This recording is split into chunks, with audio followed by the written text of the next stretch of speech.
नमस्कार दोस्तों।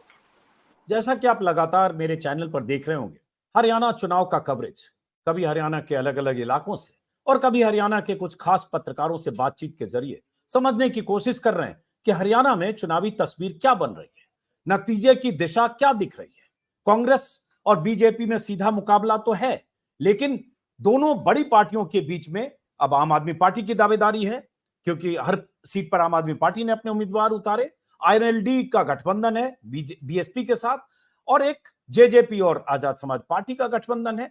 इन सब के बाद क्या तस्वीर बन रही है, तो आज से एक सिलसिला शुरू कर रहे हैं हम। हर रोज कोशिश करूंगा, कभी एक रोज गैप करके भी हो सकता है, कि पांच पांच चुनिंदा सीटों को लेकर उन सीटों पर क्या तस्वीर बन रही है, उन सीटों पर क्या मुकाबला है, वो जो वीआईपी सीटें हैं या हॉट सीट हैं, उन सीट पर क्या समीकरण बन रहे हैं, क्या जातीय समीकरण है, क्या आधार है, कौन आगे है कौन पीछे, और कोई ऐसा वीवीआईपी उम्मीदवार है जो कहीं फंसा हुआ है, कोई ऐसा बड़ी सीट है, वीवीआईपी सीट है जहां जो खास किरदार है वही मुश्किल में है, उसकी जमानत पर आफत है। इसको भी समझने की कोशिश करेंगे। तो आज से चूंकि सिलसिला शुरू कर रहे हैं, तो स्क्रीन पर आज 5 टॉप सीटों पर जो हो सकता है, जो संभावित दिशा दिख रही है चुनाव की, उसके लिए 5 स्क्रीन पर 5 सीटों के नाम हैं। और वो खास सीट, सबसे अहम सीटों का चुनाव हमने किया है आज से शुरू करने के लिए। लाडवा, जहां से चुनाव लड़ रहे हैं मुख्यमंत्री नायब सिंह सैनी, हरियाणा के मुख्यमंत्री नायब सिंह सैनी। ये अलग बात है कि लाडवा से वो लड़ना नहीं चाहते थे, वो करनाल से लड़ना चाहते थे, लेकिन उन्हें लाडवा भेज दिया गया। वहां सिटिंग सीट है मेवा सिंह जो कांग्रेस के हैं।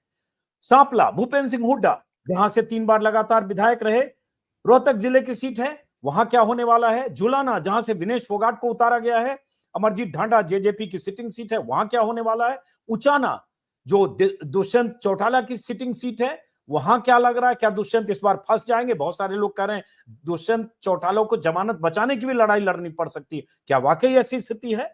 और उनका मुकाबला विजेंद्र सिंह से है जो चौधरी वीरेंद्र सिंह के बेटे हैं। और हिसार, कमल गुप्ता जो मंत्री हैं, सिटिंग बीजेपी की सीट है, लेकिन कांग्रेस तो है ही, वहां सावित्री जिंदल ने निर्दलीय उम्मीदवार के तौर पर अपनी दावेदारी जता दी है, पर्चा भर दिया है। इन सीटों को लेकर, इन पर जो संभावना, जो समीकरण है, उसको लेकर आज हम बात करेंगे हरियाणा के 2 खास वरिष्ठ पत्रकारों से, और सिलसिला आज से शुरू करेंगे।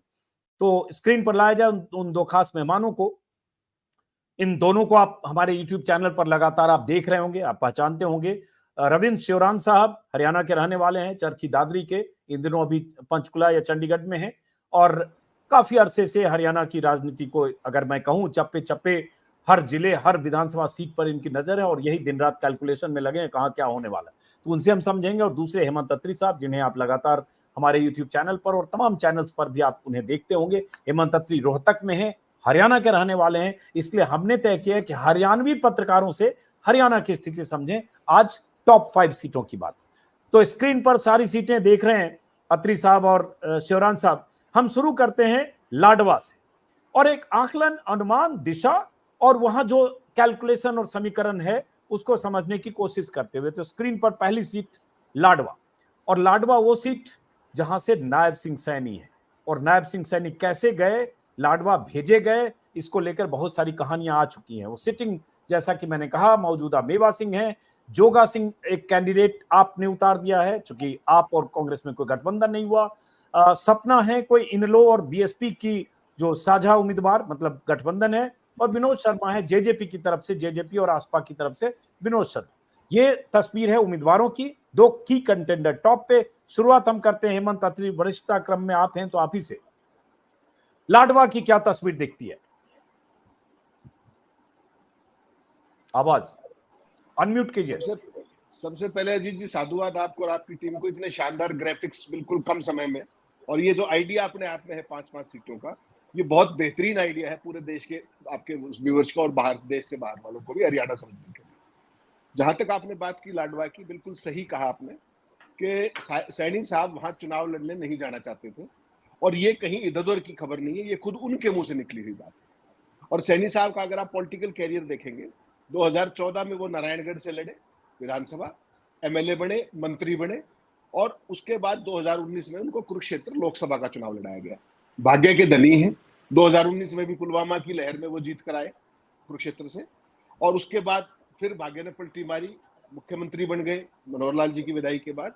करनाल से थोड़े से समय के लिए 4-5 महीने के लिए बाई इलेक्शन 4 जून को रिजल्ट आया था, जीते थे वो, और अब उनको वहां से लाडवा भेज दिया गया। हकीकत ये है अजीत जी कि वो, आपने बिल्कुल सही कहा कि वो लाडवा नहीं जाना चाह रहे थे, वो करनाल ही जाना चाह रहे थे। लेकिन करनाल में जो मनोहर लाल के कमिटमेंट थे 10 साल के, कि मैं जाऊंगा तो मैं यहाँ किसी पंजाबी को ही टिकट दूंगा, उस हिसाब से उन्होंने ये सीट यहाँ पे पंजाबी को दी, और लोकल पंजाबी को, और इनको लाडवा भेज दिया। अब अगर इस सीट की बात करेंगे आप, देखिए ये जो आपने 5 सीटें कही है ना, उन 5 में से सबसे फंसी हुई सीट ये है लाडवा की। It's not a cake walk at all for the sitting CM, for the very simple reason कि पिछली बार यहाँ पर, आपने ठीक कहा, यहाँ पर कांग्रेस का प्रत्याशी जीता था पवन सैनी, और वो आज भी दावेदार है।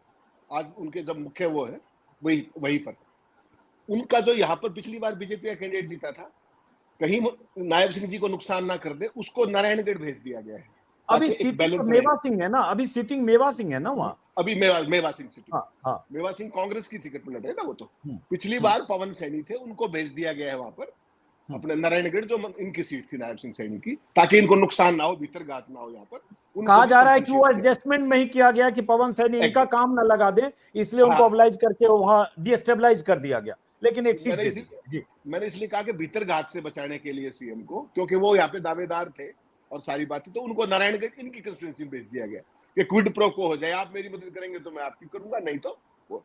जो आपने बाकी 3 प्रत्याशियों के नाम लिए, उनका कोई बहुत ज्यादा रेलेवेंस इस कंस्टिट्यूएंसी में फिलहाल के लिए नहीं है, चाहे वो शर्मा जी हो, चाहे सपना हो, चाहे आम आदमी पार्टी कैंडिडेट हो। सीधे सीधे मुकाबला कांग्रेस पार्टी और इनके बीच में है। चुनाव बिल्कुल आसान नहीं है, बिल्कुल फंसा हुआ चुनाव है, क्योंकि जिस बात पर ये ओबीसी वोट्स के ऊपर वो कर रहे हैं, उनका पूरा जो ध्यान है, वही मेवा सिंह की स्ट्रेंथ है। प्लस कांग्रेस पार्टी का एक सो कॉल्ड, जो जिसको हम देख पा रहे हैं, वो अंडर करंट है। तो ऐसे में चूंकि भारतीय जनता पार्टी पिछली बार ये चुनाव हारी थी यहाँ पे विधानसभा, और मेवा सिंह जीते थे, तो इस बार अगर नायब सिंह सैनी साहब की जो सीट निकलती है, तो ये बीजेपी के लिए बोनस होगा। लेकिन जिन 5 सीटों का आप जिक्र करने जा रहे हैं आज, उनमें से अगर सबसे कोई फंसी हुई सीट है तो वो यही सीट है, ये मेरा कहना है। रविंद्र शोरन, आपसे एक अहम फैक्टर वही पवन सैनी का है, जो 2014 में विधायक रहे, पिछली बार भी नंबर 2 पर रहे थे और ठीक ठाक 45,000 उनको वोट मिले थे, 32% लगभग। लेकिन उनको हटा देना, नायब सैनी का आना, और जैसा कि कहा मुख्यमंत्री की सीट है, इसलिए हम शुरू यहीं से कर रहे हैं। क्या ये सीट नायब सिंह सैनी के लिए फंसी हुई है? क्या यही डर और चिंता थी कि नायब सिंह सैनी का नाम, जो प्रदेश अध्यक्ष हैं, उन्होंने कह दिया लाडवा से लड़ेंगे, इन्होंने ऑन रिकॉर्ड कर दिया मैं लाडवा से नहीं लड़ रहा हूं, मैं करनाल से लड़ूंगा।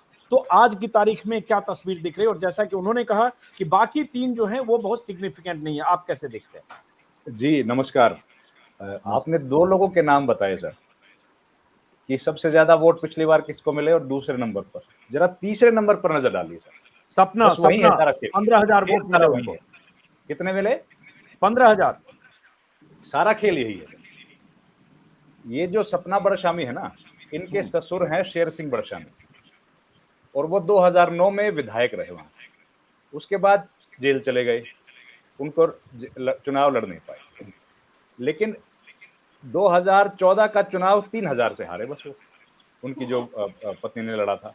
और उस इलाके में सबसे मजबूत जाट चेहरा वही, एचपीएससी के चेयरमैन रहे जब चौटाला की सरकार थी, और बहुत ताकतवर व्यक्ति थे, और चौटाला के साथ जेल में रहे। तो ये जो फैक्टर है, यही फैक्टर है जो नायब सिंह सैनी को वहां से चुनाव जिता सकता है।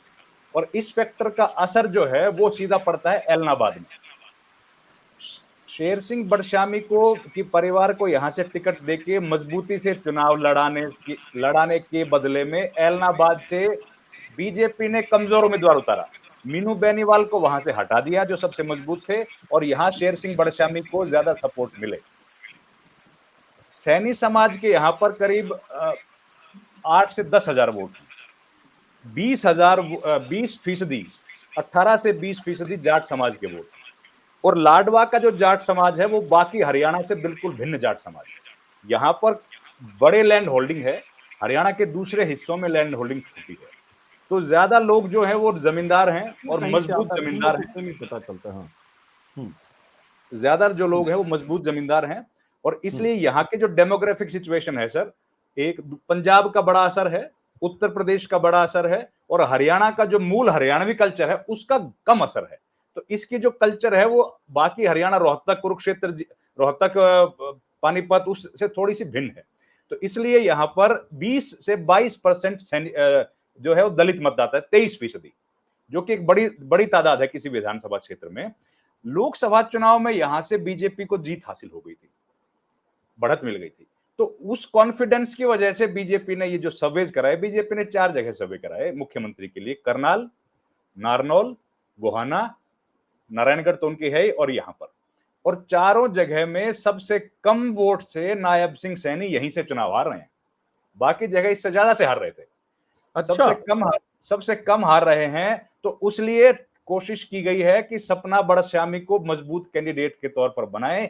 जितने ज्यादा वोट वो ले पाएंगी उतना आसान चुनाव होगा नायब सिंह सैनी के लिए, क्योंकि जाति के हिसाब से सैनी नंबर 2 पे है, नंबर 1 पे नहीं है सर। यहाँ तो आप एक इंटरेस्टिंग चीज बोल रहे हैं, सपना बरसामी जिन्होंने 15,000 वोट पिछली बार लिए और नंबर 3 पर रही आईएनएलडी के टिकट पर, आप ये कह रहे हैं इसलिए कुछ अंडरस्टैंडिंग है, नूरा कुश्ती है, कुछ भी है पर्दे के पीछे, ताकि वो वोट काटें जिसमें जाट और आईएनएलडी का वोट हो, जो जाहिर है गैर बीजेपी वोट होगा, बीजेपी विरोधी वोट होगा, और उससे बीजेपी को फायदा हो, नायब सिंह सैनी की राह आसान हो। यही सीधा मतलब है इसका। बिल्कुल यही मतलब है सर। और जितना सपना को जो वोट मिलेगा बीजेपी की राह वही आसान करेगा। अगर सपना बिल्कुल कम वोट ले पाई तो बीजेपी ये चुनाव हार गई समझिए। बीजेपी यहां से जीत नहीं पाएगी। बीजेपी नहीं जितवा सकती, बीजेपी को आईएनएलडी जितवा सकती है यहां पे। अब एक चीज छोटा सा, उसके बाद दूसरी पर चलेंगे विधानसभा पर, चूंकि 5 पर हमें बात करनी है आज। अब जैसे मेवा सिंह को पिछली बार देख रहा हूं 57,000 वोट मिले, लगभग 42%। तो अगर कांग्रेस के, माफ करें, बीजेपी के उम्मीदवार की तुलना में 12-13,000 वोट ज्यादा मिले, तो कांग्रेस मजबूत कंटेंडर होते हुए आप करें तीसरा एंगल जो है सपना का, वही नायब सिंह सैनी के लिए फायदेमंद हो सकता, अन्यथा वो पीछे है। बिल्कुल पीछे है सर। मेवा सिंह वहां पर लोकल बहुत मजबूत उम्मीदवार हैं, जाट समाज से आते हैं और उनका उस इलाके में बड़ा होल्ड है। सामाजिक कार्यक्रम करने में भी वो आगे रहते हैं और उस इलाके में वो स्ट्रॉन्ग व्यक्ति हैं, और दलित समाज भी उनको सपोर्ट वहां पर करता है। और इस तरीके का जो दलित कंसोलिडेशन है, और क्योंकि लोकसभा का चुनाव जो ये अंबाला लोकसभा से जुड़ी हुई विधानसभा क्षेत्र है तो कुरुक्षेत्र में, लेकिन अंबाला से जुड़ी हुई है, तो उसकी जो जीत का असर है, अंबाला की जो डेमोग्राफी है, अंबाला का जो कास्ट कॉम्बिनेशन है, वैसा ही सिमिलर कास्ट कॉम्बिनेशन इस इलाके का भी है, तो उसका भी असर पड़ता है। बड़ा इंटरेस्टिंग बताया। और देखिए यही होता है, इसलिए मैंने आप लोगों को जोड़ा। जैसे ये कनेक्शन मैं नहीं जानता था सपना बरसामी का। 2009 में शेर सिंह बरसामी इनके फादर इन लॉ हुए। उसके कितने वोट आए देखिए सर आप, 2009 में और 2014 में कितने वोट आए? 2014 में 14 का तो विनिंग है मेरे पास, लेकिन 2009 में शेर सिंह बरसामी जो जीते थे 32,000 वोट उनको आए थे, जो मैंने बताया। 14 में नंबर 2 थे, 14 में नंबर 2 पे यही रहे। हाँ, तो 14 का नंबर 2 मेरे पास अभी नहीं है। तो ये बड़ा इंटरेस्टिंग है। यही फायदा होता है कि जो स्थानीय जर्नलिस्ट हैं, हरियाणा के हैं, जो स्टेट को सीट वाइज समझते हैं, सीट बाय सीट, तो बहुत बारीकी से चीजों को बता पाते हैं, जो हम लोगों के लिए यहाँ से समझना और रिसर्च से, गूगल से भी कई बार वो जानकारी नहीं मिलती। चलिए, बड़ा दिलचस्प आपने बताया। इसका मतलब एक तीसरा एंगल है, और वही तीसरा एंगल तय करेगा। और शायद इसलिए नायब सिंह सैनी डरे होंगे कि पता नहीं क्या होने वाला है। अब ये भी है कि नरेंद्र मोदी की रैली शुरू होने वाली है 15 तारीख को है, शायद उसका क्या असर होगा। लेकिन चलिए अब दूसरी सीट पर आते हैं, क्योंकि बहुत कुछ बात इस पर की जा सकती है, लेकिन हमने वादा किया 5 सीट पर बात करेंगे। दूसरी सीट गढ़ी सांपला, जो भूपेंद्र सिंह हुड्डा, जो मुख्यमंत्री के पद के सबसे मजबूत दावेदार है, क्योंकि आकलन, अनुमान, चर्चा, कयास यही है कि कांग्रेस को एज है, कांग्रेस की सरकार बनती दिख रही है, सीट कितनी मिलेगी पता नहीं, लेकिन एक यही इतने दिनों से अनुमान, आकलन सब यही है। तो सबसे मजबूत कंटेंडर भूपेंद्र सिंह हुड्डा होंगे। भूपेंद्र सिंह हुड्डा का ट्रैक रिकॉर्ड देखेंगे तो इसी सीट से 3 बार लगातार विधायक रहे। हालांकि 87 में पहली बार यहां से हारे भी थे, बीच में वो 3 बार सांसद रहे। रोहतक से 91 से लगातार देवीलाल को हराया और जाइंट किलर बने, लेकिन एक बार 99 में हारे भी। अब सीधे हम रोहतक पर आते हैं। मंजू हुड्डा जो उनके सामने शायद किसी गैंगस्टर की पत्नी है, गूगल पर मैं देख रहा था। प्रवीण घुसकानी आम आदमी पार्टी से, सुशील देशवाल और कृष्ण कौशिक इनलो से। सीधा आप पर है हेमंत अत्री जी, और आप तो सीधे रोहतक में हैं, तो अब आपके इलाके की भी बात है। देखिए जी इस सीट का जो गढ़ी सांपला किलोई सीट है, इसका चुनावी आकलन मतलब बेसिकली फॉरगॉन कंक्लूजन है। या किसी तरीके का कोई कंपटीशन ना पिछली 2 बार था ना इस बार है, कोई भी फॉर्मिडेबल कैंडिडेट नहीं है टू दैट एक्सटेंट कि पिछली बार जो सतीश नांदल चुनाव जीते थे, यहाँ से चुनाव लड़े थे, सॉरी इनके साथ, वो भी चुनाव की इस बार लड़ने से ही साफ इनकार कर दिया उन्होंने।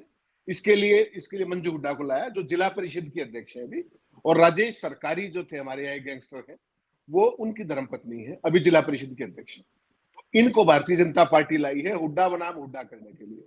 लेकिन भूपेंद्र सिंह हुड्डा के साथ यहाँ इनका किसी भी रूप में, और बाकी जितने भी प्रत्याशी हैं, कोई एक तरफा चुनाव है, कहीं कोई समस्या नहीं है। कांग्रेस जो इनेलो ने तो यहाँ पर एक पंडित जी को टिकट दी है बेचारे को, कृष्ण कौशिक को, तो बेसिकली कुछ नहीं है यहाँ पर, ये फॉरगॉन है जहां तक कोई का है कि यहाँ पर जो फर्क है वो केवल मार्जिन का डिफरेंस है कि वो हरियाणा में हाईएस्ट होगा, सेकंड हाईएस्ट होगा या क्या होगा। पिछली बार भी हाईएस्ट था, और मुझे पिछली लगता है बार जो देख इस रहा बार हूँ 66% वोट मिले थे भूपेंद्र सिंह हुड्डा को 97,000 से ज्यादा, और नंबर 2 पर सतीश नंदल को लगभग 40,000, मतलब बहुत कम मार्जिन था, 50,000 से ज्यादा का मार्जिन। जी, तो इस बार मुझे लगता है कि ये मार्जिन और बढ़ जाएगा, क्योंकि हुड्डा साहब का ये आखिरी चुनाव है, और वो यहाँ पर परसों नॉमिनेशन भर के और ये 2 लाइन कह के चले गए कि आप ये संभालो और मैं पूरा हरियाणा संभालता हूँ, ये मेरा आखिरी चुनाव है। और मार्जिन कितना रखना है ये भी लोगों पर ही छोड़ दिया, एक भावुकता की जो होती है ना एक सीनियर लीडर की, वो करके चले गए हैं। इस सीट पर मुझे लगने लगता है किसी भी तरीके का कोई भी कंपटीशन किसी भी रूप में है, ऐसा मेरा मानना है। रविंद्र सेवरन, ये बिल्कुल ठीक बात है सर, कोई कंपटीशन यहाँ पर है नहीं, और ये फैमिली बेस्टियन है। ये इनके पिताजी भी यहाँ से चुनाव लड़ते रहे, चौधरी रणवीर सिंह हुड्डा, और लेकिन बीच में जब इनके पिताजी राजनीति से चले गए और भूपेंद्र हुड्डा की राजनीति में एंट्री होनी थी, इसके बीच में कुछ नेता यहाँ पर आए और भूपेंद्र हुड्डा को यहाँ से विधानसभा चुनाव हारने पड़े, और भूपेंद्र हुड्डा का रिवाइवल हुआ 91 के लोकसभा चुनाव को जीतने के बाद। उसके पहले देवीलाल को हराने के, उसके पहले उनके लिए चैलेंजिंग टाइम्स थे, और फिर वो जाइंट किलर बने।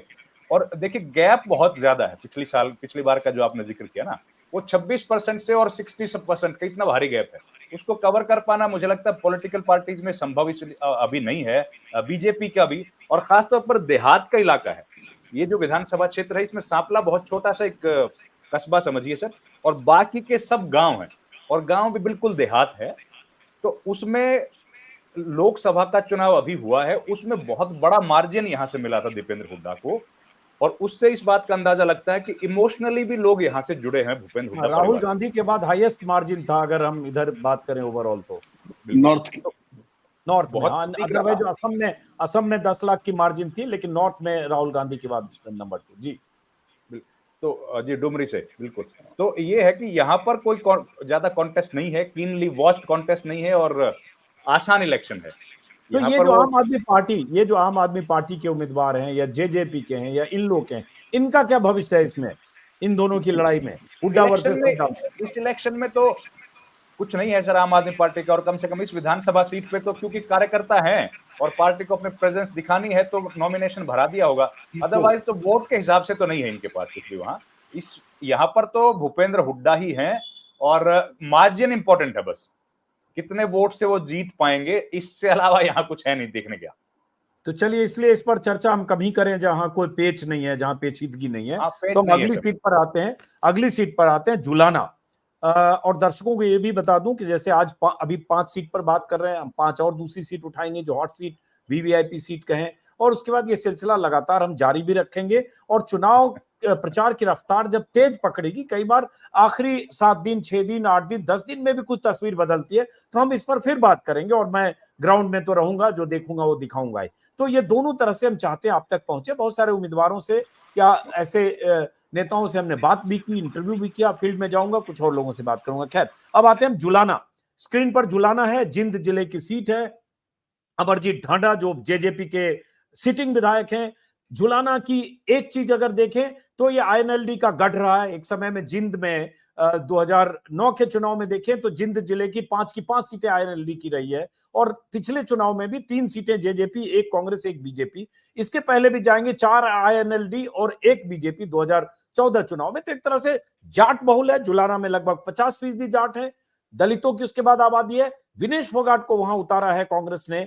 अब इसका क्या असर होगा? और नीचे योगेश बैरागी अचानक बीजेपी की तरफ से आए, उसके बाद सुरेंद्र लाठर इनलो में गए, जो बीजेपी की तरफ से टिकट के दावेदार थे। अचानक 4 दिन पहले अभय चौटाला से मिले और उसके बाद आखिरी समय उन्होंने पर्चा भरा। कविता दलाल आम आदमी पार्टी की तरफ से। हेमंत अत्री साहब, आपसे ही शुरू करते हैं। जुलाना,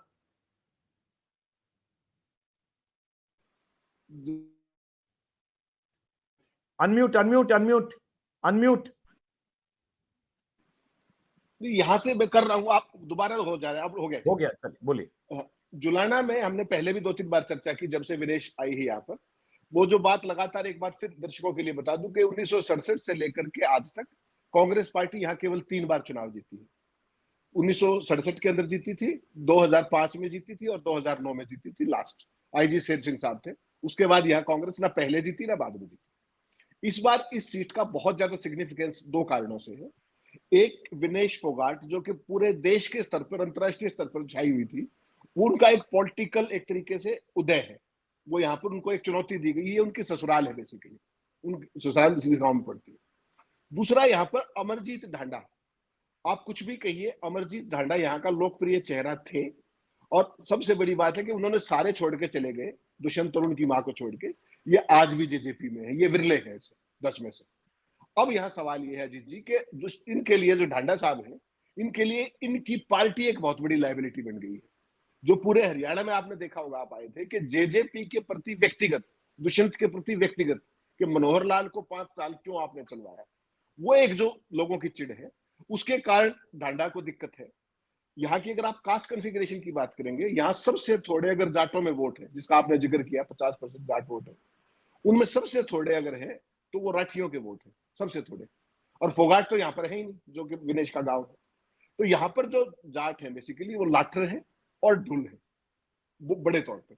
लेकिन विनेश फोगाट यहाँ पर कास्ट और उस सारी चीजों से ऊपर उठ करके एक खास तरह का सेलिब्रिटी क्वेश्चन है उनका, जो आपने खुद जाके देखा, हमने देखा, ग्रास रूट से लगातार फीडबैक है।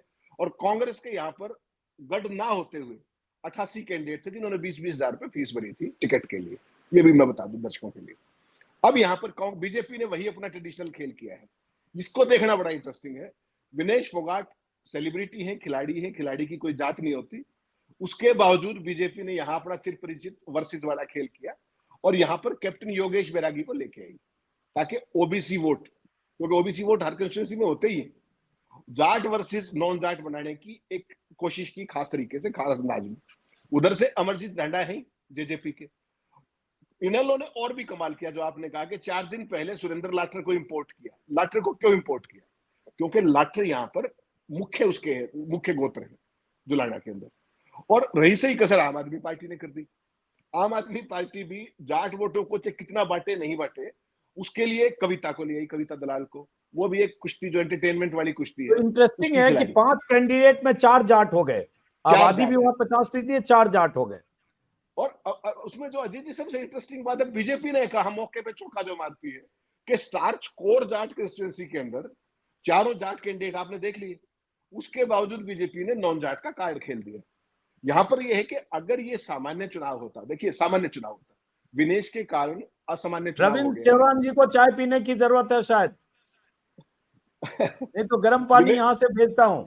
नहीं सर, विनेश फोगाट का सेलिब्रिटी क्वेश्चन जो है जीत जी, वो कांग्रेस के लिए यहाँ पर संजीवनी का काम यहाँ पर भी करेगा, अदरवाइज भी करेगा। वरना बीजेपी ने अपना जाट बनाम नॉन जाट का जो मास्टर स्ट्रोक वो खेलती है, वो खेलने की कोशिश की कि 50% जाट वोट, तो इसका मतलब 50% नॉन जाट भी है ना। तो उसके लिए कैप्टन बैरागी को लिया, वो भी ओबीसी वर्ग से, जो अदरवाइज। तो आपको क्या लगता है, आपको लगता क्या, अब आप बात की क्या लगता है आज की तारीख में? देखिए मुझे ये लगता है, जो अभी तक का जो फीडबैक है जीत जी, अभी चुनाव का कैंपेन नैरेटिव बनना है, सारी बात है। मुझे लगता है आज की तारीख में विनेश फोगाट बहुत आसानी से चुनाव जीत जाएंगी, क्योंकि वो चुनाव नहीं लड़ रही। सारी खापें, सारा भाईचारा, सारी बहन बिरादरी, बेटियां, यूथ, हर आदमी का चुनाव बन गया है एक तरीके से वहां पर। तो यहाँ पर बनाम करने की जो कोशिश है वो कामयाब नहीं होगी। मुझे लगता है जुलाना हल्के ने इनको ऑप्ट कर लिया है, क्योंकि इन्होंने फोगाट का कंस्टिट्यूंसी छोड़ के, दादरी और बाढ़ड़ा छोड़ के, जो इनकी होम कंस्टिट्यूंसी, इन्होंने अपनी ससुराल में लड़ने का वो किया है। तो वो ससुराल के लोग, हमारे यहाँ भाईचारा बहुत मजबूत होता है। भाजपा के आने से पहले हमारे यहाँ गांव में बहन बेटी सबकी साथ में थी, कोई ऐसी बात नहीं थी। मुझे लगता है विनेश फोगाट का चुनाव जीत फॉरगॉन कंक्लूजन है। केवल मार्जिन का डिफरेंस है कि वो कितने मार्जिन से जीतती है। हो सकता है वो 50,000 वोटों से ना जीते, हो सकता है वो 30,000 वोटों से ना जीते, लेकिन मुझे लगता है बहुत कंफर्टेबल मार्जिन विक्ट्री का रहेगा। 15 से 20,000 से ऊपर रहना चाहिए जो आज की तारीख में है। बाकी जब नैरेटिव बिल्ड होगा ना कि पूरे स्टेट में कौन किसकी मदद कर रहा है, जैसे आपने कुरुक्षेत्र की बात की थी अभी, लाडवा, कौन किसकी कहां मदद कर रहा है, लाडवा का इंपैक्ट एलनाबाद में जा रहा है, उसका इंपैक्ट कोई पड़ोस वाली एक आध कंस्टिट्यूंसी और भी आगे बात आएगी वो करेंगे। तो पूरा जो सेटिंग का जो गेम है वो भी धीरे धीरे एक्सपोज हो रहा है।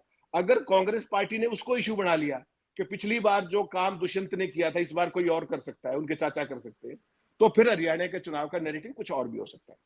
चलिए, अब इसमें एक इंटरेस्टिंग चीज ये हुई जो मैंने पहली बार इस तरह से देखा, हालांकि होता रहता है सियासत में, लेकिन इस तरह से जैसा उसकी जो विजुअल तस्वीर मैंने देखी कि जो ये कहा गया कि चूंकि विनेश को अचानक टिकट मिला, 82-86 लोग दावेदार थे जिन्होंने फीस जमा करके दावेदारी जताई थी, सबके टिकट कटे, 5-6 उसमें सीरियस कंटेंडर थे, जिसमें सबसे अहम परमिंदर ढुल हैं जो 2 बार के आईएनएलडी के वहां से विधायक रहे थे और उसके बाद पिछली बार बीजेपी में थे, कुछ दिन पहले पिछले 2019 में उन्होंने बीजेपी ज्वाइन किया था और फिर कुछ दिन पहले कांग्रेस आ गए। तो वो मजबूत दावेदार थे क्योंकि 9 और 14 के विधायक रहे, सिटिंग एमएलए, उनके फादर भी वहां के बड़े लीडर, तो कई और नाम थे। मैंने देखा जिस दिन नॉमिनेशन हो रहा था, चूंकि मैं वहां कलेक्ट्रेट में था, दीपेंद्र हुड्डा ने एक काम किया कि एक ही रथ पर जो उनका नॉमिनेशन वाला जो वैन होती है उस पर उन्होंने जो 6-7-8 कंटेंडर थे सबको बुला लिया, जिसमें ये परमिंदर ढुल भी थे, और सबसे भाषण भी दिलवाया, तालियां भी पिटवाई और विनेश के माथे पर हाथ भी रखवाया, संदेश देने के लिए कि कांग्रेस में कोई गुटबाजी नहीं है। ये जो चर्चा हो रही है 5-7 लोग नाराज हैं, सब विनेश के साथ है, तो ये एक तस्वीर संदेश देने की कोशिश हुई। इसका क्या असर होगा और क्या विनेश आज की तारीख में, जैसा बहुत सारे लोगों को लग रहा है कि विनेश के लिए विन विन सीट है? रविंद्र सिंह सेवरान, ये जो आपने परविंदर ढुल का जिक्र किया ना सर, 2 बार के विधायक हैं जी, और उसके पीछे चले जाएंगे तो ये कांग्रेस के जिला अध्यक्ष थे, बिल्कुल, जींद जिले के, तो वो वहां के बहुत जाने पहचाने नाम हैं। उनके पिताजी भी नेता वहां पर रहे और उनके भाई जी भी नेता हैं, उनके जो ब्रदर है ना धर्मेंद्र ढुल, वो भी नेता वहां पर है। तो ये जो इलाका पूरा है ये मूल रूप से कांग्रेस और आईएनएलडी या जेजेपी या समाजवादी पार्टी, समाजवादी जनता पार्टी, समता पार्टी, उस तरह जनता पार्टी, उनका और कांग्रेस का बीच का ही गढ़ रहा है। बीजेपी की प्रेजेंस यहाँ पर कोई है नहीं। एक जींद की जो शहर की विधानसभा क्षेत्र है वहां पर भी आईएनएलडी के कैंडिडेट आए, आईएनएलडी के कैंडिडेट आए तो वो लोग चुनाव जीतने में वहां पे जींद में कामयाब हुए। अदरवाइज ये पूरा इलाका इन्हीं 2 पॉलिटिकल पार्टीज के बीच में है। जींद से जो इनको चुनाव, जुलाना से चुनाव उतारा गया है, वो जुलाना की सीट भर जीतने के लिए नहीं है, वो आसपास की जो सीटें हैं उस पर भी कितना असर पड़ेगा। अब इसके बगल में सफीदों है, नरवाना है, उचाना है, जींद है, इन तमाम और जुलाना तो लड़ी रही हैं, ये 5 विधानसभा सीटें हैं जो जींद जिले में पड़ती हैं। और 5 विधानसभा सीटों में अगर हम 15 साल का ही देखें तो कांग्रेस के लिए सूखा ही सूखा, इस बार एक सीट है, लेकिन जैसे 2009 में सारी हारी कांग्रेस, आईएनएलडी, पिछली बार भी कांग्रेस शायद एक मिली कांग्रेस को, तो एकदम कांग्रेस के लिए सूखा इलाका है अगर देखें 15 सालों से। सूखा है सर, लेकिन 2 नंबर पे है जींद शहर को छोड़ के। फाइट जिनके साथ थी वो, उसका तो सारा वोट कांग्रेस को पूरे प्रदेश में ही आ गया, आईएनएलडी का आ गया, जेजेपी का आ गया। तो यहां पर कांग्रेस पार्टी अपने आप ही मजबूत हो गई, स्वतः स्फूर्त हो गई, उनको कुछ ज्यादा करने की जरूरत नहीं है। और उस पर आज विनेश फोगाट हरियाणा में कांग्रेस पार्टी में अगर जो 2 या 3 बड़े नेता हैं, उनके बाद वो सबसे बड़ा कल्ट बन गई है।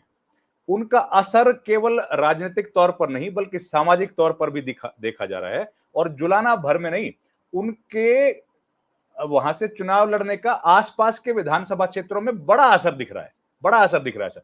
तो इस सीट पर भी बहुत बड़ा कंपटीशन होगा, कंटेस्ट होगा, ऐसा दिख नहीं रहा है। अमरजीत ढांडा वहां के लोकल चेहरा हैं, पॉपुलर भी होंगे, लेकिन चुनाव में इस बार मामला जो है वो सब माफी मांग ले रहे हैं कि इस बार तो आप माफ कर दो, वोट नहीं डाल पाएंगे, सम्मान आपका पूरा रहेगा। तो उस तरह का हालात है। और बगल की सीट है जेजेपी से जो नाराजगी है खासतौर से जाट समाज, किसान बिरादरी का, वो उसका खामियाजा भी अमरजीत ढांडा को वो इसीलिए पड़ेगा, चाहे वो निजी तौर पर उनके कैसे भी रिश्ते हों। वो इसीलिए ना सर, क्योंकि जेजेपी का जो स्ट्रॉन्ग बेस था वो हिसार जींद में ही था, जहां से ज्यादा बहुतायत सीटें उन्होंने वहीं से जीती। तो इसीलिए लोग जाहिर नाराज भी उन्हीं से हैं। और किसान आंदोलन का भी गढ़ रहा। और जींद जिले की जो धरती है, जींद हरियाणा में बड़ी कहावत है साहब, अब मैंने पहले भी बताया कि जींद में और नींद में कुछ भी हो सकता है। तो ये कितने भी वोटों से जीत सकती है, कोई भरोसा नहीं है इनका। कितने भी कितने भी बड़ी मार्जिन से विक्ट्री हो सकती है। जींद का जो सिस्टम, जींद का पॉलिटिक्स ही ऐसी है, वो लोग एक तरफा हो जाते हैं सर, जिसके पक्ष में अच्छा, चले एक गए। सवाल फिर, इसका मतलब ये, या आप यहाँ अगर मुकाबला भी होता है, कंटेंडर अगर कहें, मुकाबला आमने सामने, तो अमरजीत डांडा वर्सेस कांग्रेस है, बीजेपी कहीं रेस में दिखती है नहीं नहीं, आपको, बीजेपी या का ही है इल्लो सर या कविता मुकाबला। दलाल? नहीं नहीं, मुकाबला बीजेपी कांग्रेस का ही है, और वो मुकाबला जाति के आधार पे है, वोट के आधार पे नहीं है। क्योंकि इन्होंने ओबीसी समुदाय का 35,000 वोट है, 40,000 उनके कैंडिडेट को उतारा है। और बीजेपी हमेशा ये कोशिश करती है कि हरियाणा में ओबीसी समाज में 80 जातियां हैं। अब 80 जातियों का एक ब्लॉक बना के उसको प्रोजेक्ट करने की कोशिश करती है, जबकि वो तो है तो बैरागी समाज से। तो अब जो स्वर्ण जातियां हैं वो तो एक ब्लॉक नहीं बना के बात करती ना सर, उनको तो अलग अलग कास्ट में जो देखा जाता है, शेड्यूल कास्ट को एक ब्लॉक के तौर पर देखा जाता है। अब ये बैरागी समाज से हैं, तो इनको प्रोजेक्ट किया जा रहा है कि he is representing all the OBC caste.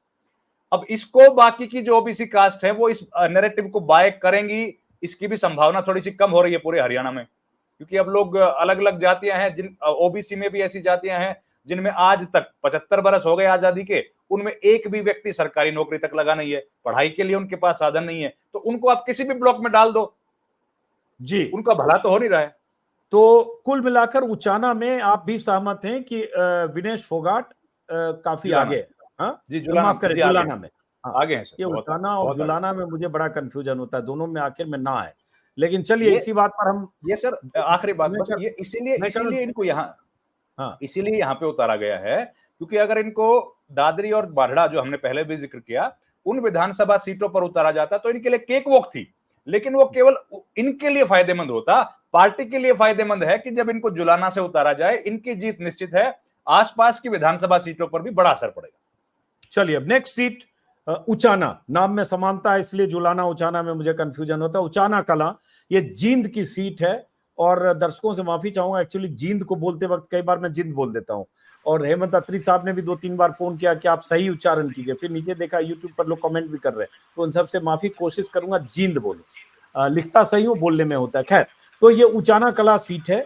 खास बात यहाँ की यह है, दुष्यंत चौटाला यहाँ से सिटिंग एमएलए हैं, जेजेपी के मुखिया अजय चौटाला के बेटे, अभय चौटाला के भतीजे, दोनों में एकदम 36 का रिश्ता है, इस पर हम लोग बहुत बार बात कर चुके हैं। लेकिन जेजेपी को लेकर, खासतौर से दुष्यंत चौटाला को लेकर जबरदस्त नाराजगी है वहां, जिस ढंग से उन्होंने पाला बदला, बीजेपी के साथ आए, बीजेपी को यमुना पार कराते कराते बीजेपी के पाले में चले गए। तो उस नाराजगी का कितना खामियाजा भुगतना पड़ेगा? बृजेंद्र सिंह, जो चौधरी वीरेंद्र सिंह के बेटे हैं, चौधरी वीरेंद्र सिंह वहां से 5 बार के विधायक रहे अलग अलग वक्त कांग्रेस से। पिछली बार उनकी वाइफ प्रेमलता को दुष्यंत ने हराया था, उसके पहले प्रेमलता वहां से विधायक थी। देवेंद्र अत्री बीजेपी के, पवन फौजी और विनोद अलेवा इल्लो से। हेमंत अत्री, आपसे क्या उचाना कला को कैसे देखते हैं?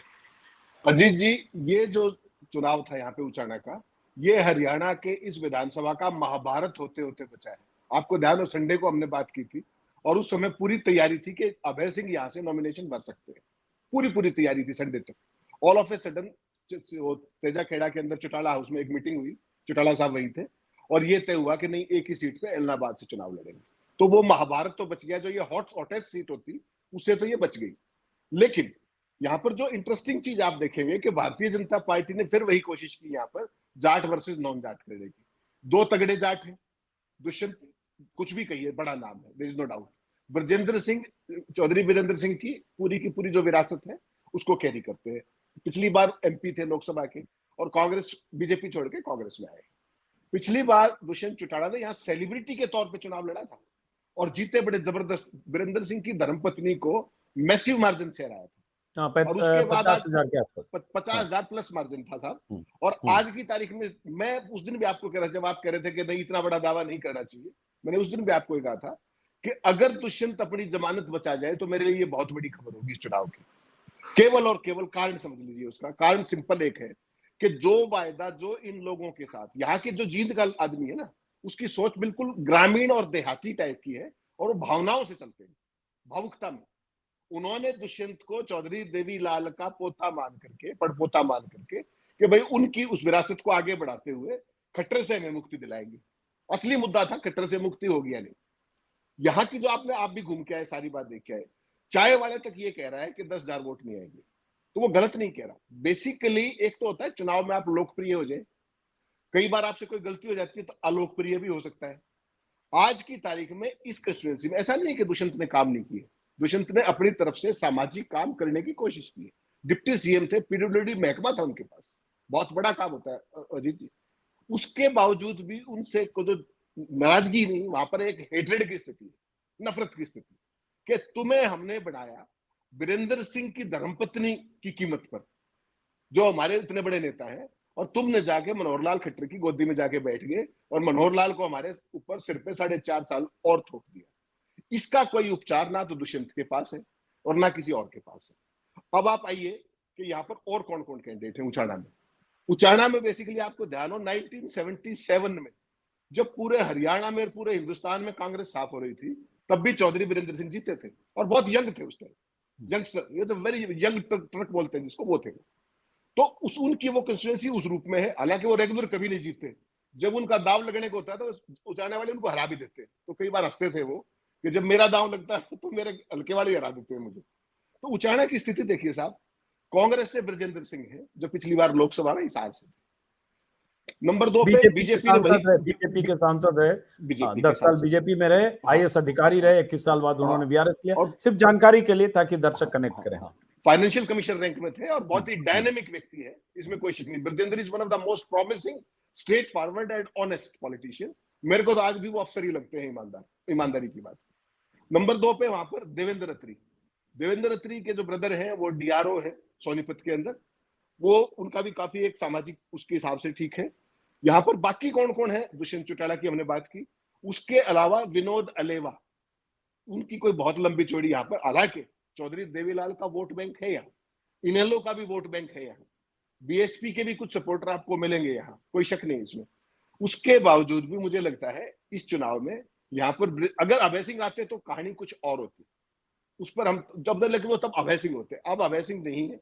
तो मुझे लगता है यहाँ पर एक क्लियर एज ब्रजेंद्र सिंह को है और बीजेपी का जाट नॉन जाट का खेल यहाँ पर नहीं चलेगा, ये तो तय मान के चलिए। क्योंकि पहले मनोहर लाल खट्टर ने जिस तरीके से इस कंस्टिट्यूएंसी के साथ और ओवरऑल जीत के साथ, आपको जानकर हैरानी होगी अजीत जी, आपके दर्शकों के लिए बता दूं, कोई कल्पना कर सकता है कि जींद जैसे जिले में जो कंप्लीट जाट डोमिनेटेड है, वहां की किसी भी कंस्टिट्यूएंसी में बीजेपी ने जाट को टिकट नहीं दी। तो उनकी पॉलिटिक्स को समझ सकते हैं आप, जो वर्सेस की पॉलिटिक्स है ना वो। इसका एक अगर ग्लेरिंग एग्जांपल आपको देखना है तो बीजेपी की जींद की लिस्ट आप देख सकते हैं, और इससे साबित होता है कि वो किन अपने आप को कहते प्रोग्रेसिव है और कितनी भयंकर रिग्रेसिव और कास्ट डिवीजन, कास्ट रिडन की पॉलिटिक्स करते हैं। दिस इज इसका ये भी मतलब है कि उन्होंने समझ लिया कि किसान आंदोलन में जाट खास तौर से बहुत मुखर थे, तो जाट तो हमें मिलने से रहे, तो इससे बढ़िया है कोई अत्री को दे दो, किसी और को दे दो, दूसरी पार्टियों, दूसरी बिरादरी को दो, ताकि दूसरे वोट आकर कहीं हम फाइट में आ सकते हैं तो आए, पोलराइज कर लो जी।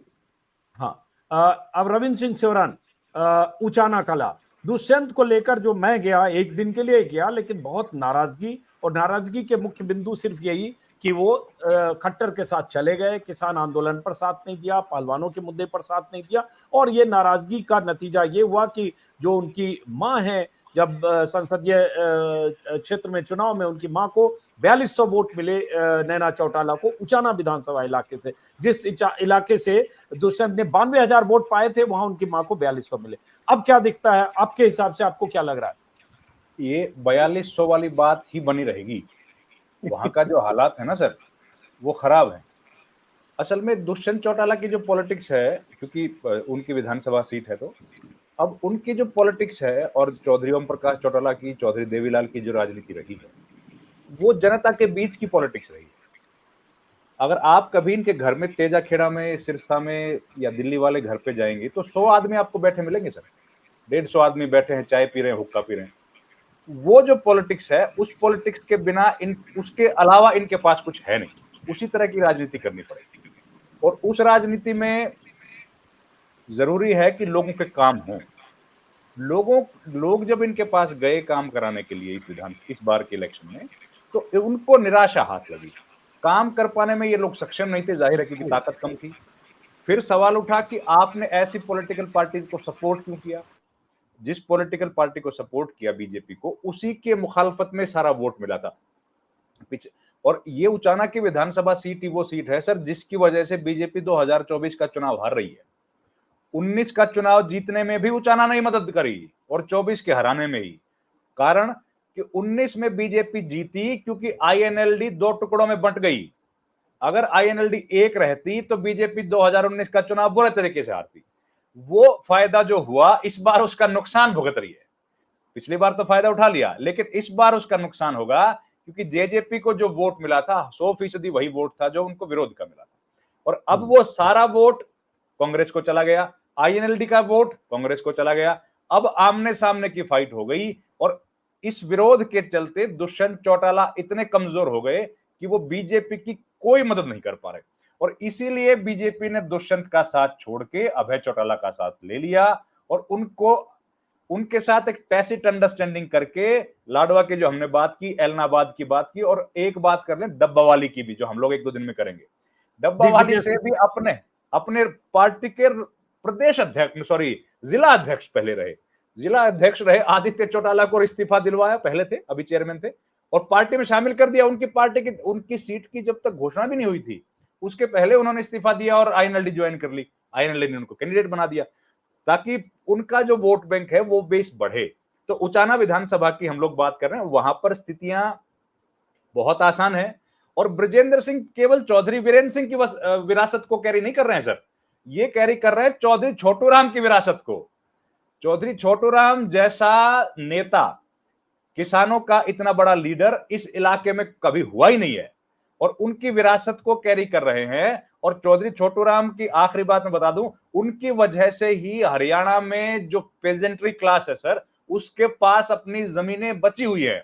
यहां पर जो बड़े सामंती लोग थे, बड़े लोग जिनके पास जमींदार थे, उन्होंने गरीब आदमी की जमीन पर कब्जा नहीं हुआ क्योंकि उन्होंने ऐसा कानून बना दिया था जब अंग्रेजों की हुकूमत थी 1937 में, और उसका फायदा आज आम आदमी यहां पर ले रहा है। तो वो उस विरासत को कैरी कर रहे हैं और लोकसभा का चुनाव उन्होंने पिछला जीता था, इस बार टिकट मिली नहीं, तो इसलिए संभावना है कि चौधरी बीरेंद्र सिंह भी जिस तरह के नेता हैं, देखिए वीरेंद्र सिंह अच्छे नेता हैं, लेकिन वीरेंद्र सिंह उन चंद नेताओं में शामिल हैं सर जिनके ऊपर एलिगेशंस करप्शन के नहीं लगे। बड़े कम नेता हैं ऐसे, राव इंद्रजीत है, शैलजा हैं, चौधरी बीरेंद्र सिंह हैं, किरण चौधरी भी लगाइए, ये ऐसे नेता हैं जिनके ऊपर करप्शन के सीधे एलिगेशंस लगे नहीं है। इतने किरण चौधरी की बात करेंगे तो किरण चौधरी तो बंसीलाल की बहू रही हैं। श्रुति चौधरी का आज ही मैं देख रहा हूं 125 करोड़ का रिटर्न है, तो 125 करोड़ का रिटर्न कैसे पीछे से आता है और कैसे प्रॉपर्टी बनती है। अगर 200 करोड़ का रिटर्न कोई दुष्यंत चौटाला भर दें और करोड़ों के फार्म हाउस में रहें तो जाहिर है हम लोगों की तरह नौकरी करके नहीं आता है, तो वो एक सिलसिला चला रहा पीछे से, तो आपको डायरेक्ट करने की जरूरत नहीं है। मतलब पॉलिटिकल एलिगेशंस की मैं बात कर रहा हूं सर। बंसीलाल किस तरह के थे आज इस दुनिया में नहीं है, तो हम उनकी राजनीति पर कोई बहुत ज्यादा बहस करने की बजाय, लेकिन वो दौर था जब करप्शन एकदम ब्लैटेंट करप्शन था। इमरजेंसी के दौर में संजय गांधी के लाडले बंसीलाल थे, तो क्या हो रहा था, तो चला रहा माल मत्ता पीछे से, उसके आज स्ट्रगल कम भी करेंगे तो चलेगा। अगर मान लीजिए आपके बाप दादा ने अगर कमा लिया काफी, तो आप थोड़ा ईमानदार भी रह सकते हैं शिवरान साहब। हाँ जी, दिख सकते हैं, रहने की बात नहीं करो, दिख सकते हैं। हाँ, मैं भी दिखने की बात ही कर रहा हूँ सर। जी जी जी, मैंने यही कहा कि आरोप नहीं लगे, मैंने ये नहीं कहा कि भ्रष्टाचार नहीं किया होगा, मैं कह रहा हूँ आरोप नहीं लगे इनके ऊपर। हाँ ठीक है, सहमत।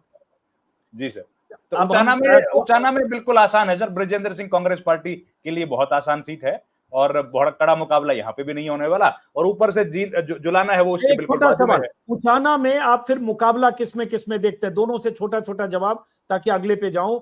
अगर आपको लगता है दुष्यंत चौटाला बृजेंद्र सिंह में मुकाबला है या बृजेंद्र सिंह देवेंद्र अत्री में है, या क्या मुकाबला किसमें है? दो बीजेपी के साथ ही है, बीजेपी के साथ ही है, कांग्रेस वर्सेस बीजेपी। देवेंद्र हेमंत अत्री साहब, अनम्यूट। अजीत जी, इसमें बेसिकली मुकाबला तो रहेगा बीजेपी के साथ ही, क्योंकि बाकी जितने भी कैंडिडेट हैं वो सारे के सारे जाट हो गए, और ब्राह्मण हरियाणा के अंदर ग्रास रूट के ऊपर एक कम्युनिटी लीडर रहता है, तो वो ओवरऑल जो मोबिलाइजेशन है वो निश्चित तौर पे फिगर्स के हिसाब से वो देवेंद्र नंबर 2 पे रहेंगे। लेकिन आईएनएलडी भी नेक टू नेक रहेगा, क्योंकि चौधरी देवीलाल के नाम की वोट जो बेशक दुष्यंत को ना मिले, जो अभय सिंह नहीं आए तो वो उस तरह का कंसोलिडेशन ना हो, लेकिन इनेलो की भी वोट ठीक ठाक यहाँ पर आएंगी। कांग्रेस का और इनका मेन मुकाबला इनका बीजेपी का रहेगा, इसमें कोई शक नहीं। चलिए अब आखिरी आज के एपिसोड में, चूंकि हम 5-5 टॉप सीटों पर बात करेंगे, वीवीआईपी सीटों पर, ताकि एक समझदारी के स्तर पर बातचीत विस्तार से हो सके। तो अब आखिरी सीट आज के इस एपिसोड की हिसार वीवीआईपी सीट इसलिए हो गई क्योंकि कमल गुप्ता बीजेपी के हैं, 2 बार के विधायक, अभी मंत्री हैं। रामनिवास कांग्रेस के उनके सामने, रवि आहूजा जेजेपी। लेकिन खास बात हुआ सावित्री जिंदल का आना, जो नवीन जिंदल की मां है। नवीन जिंदल कांग्रेस में रहे हैं, ओपी जिंदल के बेटे हैं। नवीन जिंदल अभी कांग्रेस में छोड़कर बीजेपी में आए थे लोकसभा चुनाव के ठीक पहले, और उन्हें टिकट भी मिला और उसके बाद वो कुरुक्षेत्र से सांसद भी बन गए। और उसके बाद उनकी मां, जो 2009 में कांग्रेस की विधायक रही हैं, देश की चौथी अमीर महिलाओं में से एक है, और जाहिर है जिंदल परिवार है, उन्हें उम्मीद थी कि कांग्रेस उन्हें टिकट देगी, लेकिन उन्हें टिकट नहीं मिला। निर्दलीय चुनाव मैदान में आकर कल पर्चा भर दिया है। नवीन जिंदल बीजेपी के स्टार प्रचारकों में हैं और उनकी मां निर्दलीय बीजेपी को हराने वाली सीट पर है। तो पहली प्रतिक्रिया आपसे ही, हेमंत अत्री साहब, हिसार। बिल्कुल, देखिए इसमें अजीत जी, इस बार जो चुनाव है ये बड़ा इंटरेस्टिंग चुनाव है, और अगर इसमें 4 महीने पहले चले जाएं तो और भी इंटरेस्टिंग है। आपको पता है नवीन जिंदल ने पिछली बार कांग्रेस टिकट लेके बैठी रही, चुनाव लड़ने से मना कर दिया था 19 में। इस बार शाम को 8 बजे के आसपास नवीन जिंदल भागते भागते बीजेपी हेडक्वार्टर पहुंचे दिल्ली में, और 10 मिनट के बाद उनको पट्टा पहनाया बीजेपी का, और 10 मिनट के बाद उनको टिकट दे दी गई। 10 मिनट के अंदर सब कुछ हो गया, बीजेपी के भी हो गए, टिकट भी आ गई। यहाँ तो जैसे कल अपन चर्चा कर रहे थे, सावित्री जी की टिकट रात को 11:15 बजे तक, उनका खेमा नहीं, खुद कांग्रेस ही ये कह रहे थे कि सावित्री जी आ रही हैं, उनको हम टिकट दे रहे हैं। और रात को 12:15 जब लिस्ट आई 12:20 पे, तो उनका नाम नहीं था। क्या खेल हुआ, क्या नहीं हुआ, गुटबाजी हुई, जो भी हुआ। अब जो आपने कहा कि देखिए कितना इंटरेस्टिंग फिनोमिनन है कि नवीन जिंदल सिटिंग एमपी बीजेपी के, और सावित्री जिंदल इंडिपेंडेंट कैंडिडेट, और उनका बेटा इंडिपेंडेंट कैंडिडेट बगावत करके, बागी करके, और उनका बेटा बीजेपी का स्टार कैंपेनर, टॉप 40 लीडर्स में से स्टार कैंपेनर की लिस्ट 40 की होती है। और यहां पर इस खेल को समझना ये पड़ेगा कि अल्टीमेटली जब कमल गुप्ता बेसिकली मनोहर लाल खट्टर के ब्लू आइड बॉय है, हालांकि सारे सर्वे उनके खिलाफ थे, कंप्लीटली खिलाफ थे, एंटी इनकम्बेंसी है उनके खिलाफ, उनका बातचीत का लहजा, उनका एरोगेंस, बेसिकली प्रोफेशन से वो डॉक्टर है, तो उनकी सारी चीजें उनके खिलाफ है कंप्लीटली। उसके बावजूद मनोहर लाल जी की मोहब्बत के कारण और संघ की करीबी के कारण, क्योंकि संघ के कुछ लोगों ने they put there foot down कि नहीं हमारा व्यक्ति लड़ेगा, जिद करके, और एक ने तो ये भी कुतर्क दिया कि 90 की 90 आप सारी थोड़ी जीत जाओगे, एक आधी हारोगी, तो इसलिए कमल गुप्ता को टिकट दे दो, ये भी कुतर्क हुआ वहां पर, तो टिकट ले आए। अब बीजेपी का खेल आपसे ज्यादा कौन समझता है, जो वो हर जगह करती है। उनको लगा कि भाई अगर नहीं हो रहा है, नहीं तो देखिए इतना बड़ा उद्योगपति है नवीन जिंदल, उसकी माँ देश की चौथी अमीर महिला है, सारी बात है। ऐसे लोग ज्यादा वल्नरेबल होते हैं जी सीबीआई और ईडी के, पता है आपको अच्छे से। उसके नवीन जिंदल तो थे ही, नवीन जिंदल के पास कोल स्कैम और दुनिया भर में उनके पीछे एजेंसी लगी थी। लोग कहते हैं इसी से बचने के लिए वो बीजेपी के का फटका पहना उन्होंने। बीजेपी कांग्रेस की टिकट 19 में बना की, 2024 में किस तरीके से बीजेपी में आए वो मैंने आपको बताया। और उसके बावजूद भी एक टेलीफोन कॉल ही लगनी थी, आजकल एक ही फोन आता है बस, उसके बाद जय हिंद हो जाती है, लेकिन वो फोन नहीं किया गया। इसका मतलब बड़ा साफ है कि नवीन चूंकि बीजेपी में है, कल को उनकी माता जी जो जीत सकती है यहाँ पर, क्योंकि 20,000 वोट तो उनके अपनी फैक्ट्री में लेबर के, सारी बात है, और उनका एक अपना प्रभाव है, ऐसी बात नहीं। पिछली बार कमल गुप्ता ने जरूर हरा दिया था उनको, लेकिन नवीन जिंदल के फादर साहब जीते, वहां पर मंत्री बने, दुर्भाग्य से डेथ हो गई 1 महीने के अंदर। उसके बाद ओपी जिंदल, उनका चॉपर क्रैश हो गया था, 2 बार उनकी माता जी बनी यहाँ पर। और अब जो स्थिति है वहां पर, देखिए सबसे इंटरेस्टिंग बात क्या हो रही है कि कमल मित्तल अगर हारने लगे, जिसकी प्रबलतम संभावना है, तो सूचना ये भी है कि बीजेपी का सारा कार्डर सावित्री की तरफ चला जाएगा, क्योंकि नवीन इज ऑलरेडी देयर। तो वो स्थिति बीजेपी है कि वो तो जीत नहीं रहा, तो कपड़े कम से कम। आप छोटा सा सवाल, तो आपको यहाँ मुकाबला क्या कमल गुप्ता और सावित्री जिंदल में दिख रहा है, या रामनिवास जो पिछली बार दूसरे स्थान पर थे, लगभग 35% वोट पाया था जब पिछली बार कमल गुप्ता से हारे थे, वो मुख्य कंटेंडर हैं? किसमें मुकाबला? हमने तो अभी नवीन सावित्री जिंदल को ऊपर वर्सेस लिखा है, आपके हिसाब से संक्षिप्त? इसमें बड़ा स्पष्ट है सुनाजी जी, सीधा मुकाबला सावित्री जिंदल बनाम रामनिवास का है, और कमल गुप्ता तीसरे नंबर पे रहेंगे, चौथे पे रहेंगे, कोई नहीं कह सकता। क्योंकि जब सावित्री जिंदल जीतने लगेंगी तो बीजेपी और आरएसएस का काडर स्वाभाविक है उनकी तरफ आ जाएगा, he will be left alone. ऐसी सूरत में कांग्रेस का अपना ट्रेडिशनल वोट बैंक है, बड़ियों की कंस्टिट्यूएंसी बन गई है एक तरीके से, तो मुझे लगता है कि डायरेक्ट फाइट है, और मुझे लगता है हल्की सी कोई एज है तो सावित्री जिंदल की है वहां पर। और ये रवि आहूजा, जेजेपी और श्यामलाल, इन लोग इनका कुछ नहीं है वहां पर। ये केवल एक सिंबॉलिक और सेरेमोनियल प्रेजेंस है उस, क्योंकि जब आमने सामने का मुकाबला है ना, तो उसमें बस इस तरह की वोटों हरियाणा का आदमी खराब नहीं करता। जो डेडिकेटेड काडर है या ऑफिस बीरर है, केवल वही उनके साथ जाता है। ऐसी हरियाणा की परंपरा से। चलिए, हाँ, इंटरेस्टिंग इसलिए भी है कि जेजेपी के पिछली बार भी 2019 में भी चुनाव लड़े थे उम्मीदवार, जीते थे, 6000 वोट मिले 6100। तो तब जब 10 सीटें मिल गई जेजेपी को, तब भी जेजेपी को कुछ मिला नहीं वहां। रविंद्र सिंह शौरान जी, हिसार की सीट जो है ना सर, वो हिसार की सीट बीजेपी की पूरी राजनीति समझाएगी आपको। हिसार में, इस देश में ऐसी कौन सी पॉलिटिकल पार्टी है जो सावित्री जिंदल जिसकी टिकट लेना चाहें और उनको टिकट ना मिले? सावित्री जिंदल का टिकट काटा नहीं गया है सर, सावित्री जिंदल को इंडिपेंडेंट लड़ाया गया है, क्योंकि कमल गुप्ता वो व्यक्ति हैं जो कि प्रॉपर्टी आईडी नाम की एक पॉलिसी के आर्किटेक्ट हैं, और ये पॉलिसी ऐसी है जो आज हरियाणा में सबसे बड़ा नासूर बन गई है आम आदमी के लिए।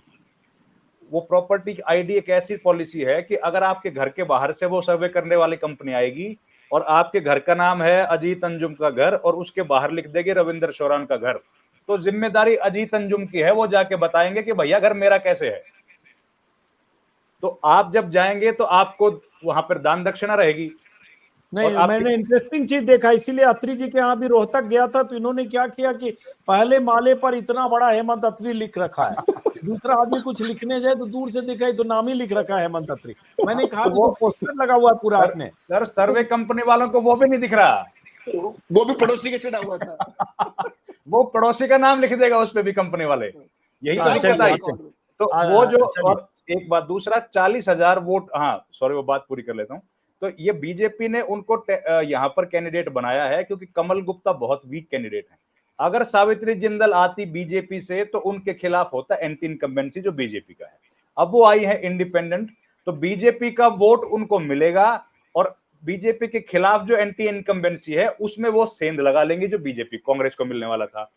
40,000 वोट वहां पर हैं महाजन समाज के, बनिया समाज के, जिससे सावित्री जिंदल आती हैं।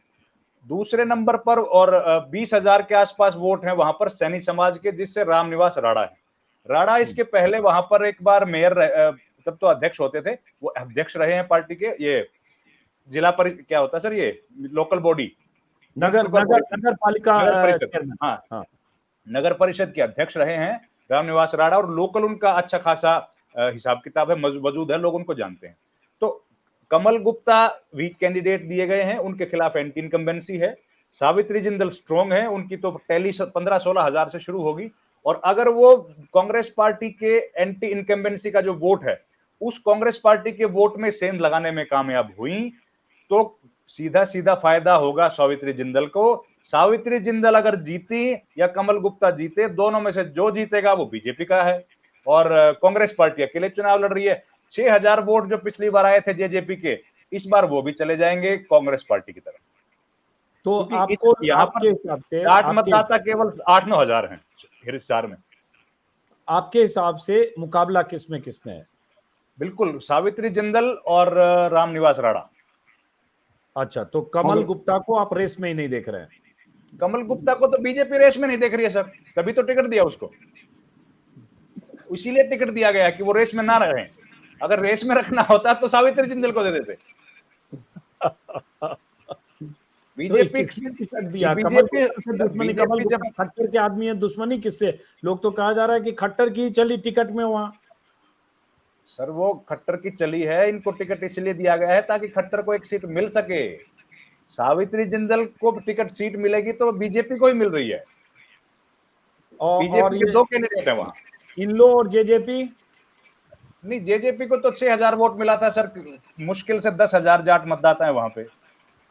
तो और पिछली बार तो जो जेजेपी के सबसे बड़े नेता दुष्यंत चौटाला हैं, वो एक बड़े लीडर थे, 2014 में लोकसभा चुनाव भी जीते थे। समीकरण क्या संक्षिप्त में अगर बताएं हिसार का?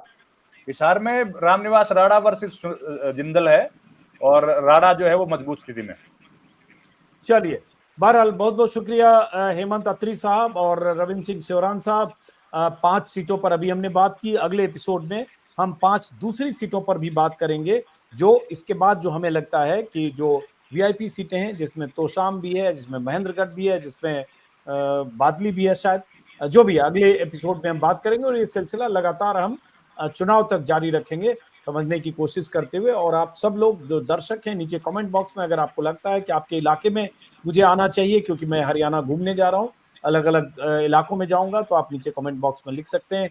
ये आज के 5 एपिसोड जिसका हमने जिक्र किया, साथ में ये भी कहें कि हम कोई भविष्यवाणी नहीं कर रहे हैं, हम कोई प्रेडिक्शन नहीं कर रहे, लेकिन 2 सीनियर जर्नलिस्ट जो वहां के सियासी समीकरण है, स्थानीय जो दाव पेच है उसके आधार पर, जातीय समीकरण है उसके आधार पर, कौन मजबूत है, किसका क्या ट्रैक रिकॉर्ड है, उसके आधार पर एक आकलन और विश्लेषण कर रहे हैं, जिससे एक दिशा दिख रही है। और साथ में ये भी इस राइडर के साथ कि चुनाव के आखिरी हफ्ते बहुत मायने रखते हैं कि आखिरी हफ्ता कैसे होता है। कई बार कोई निर्दलीय ढीला पड़ जाता है, कोई बैठ जाता है, कोई पूरी ताकत कोई पार्टी झोंकती है, कोई नया वीडियो वायरल हो जाता है। बहुत सारे ऐसे गिमिक भी कई बार होते हैं जो चुनाव में दिशा बदल देते हैं। तो वो सारी चीजें हम बीच बीच में जैसे होगी बात करते हैं। बहुत बहुत शुक्रिया हेमंत अत्री साहब, बहुत बहुत शुक्रिया रविंद्र सिंह सेवरान साहब। नमस्कार। Thank you sir, thank you, नमस्कार।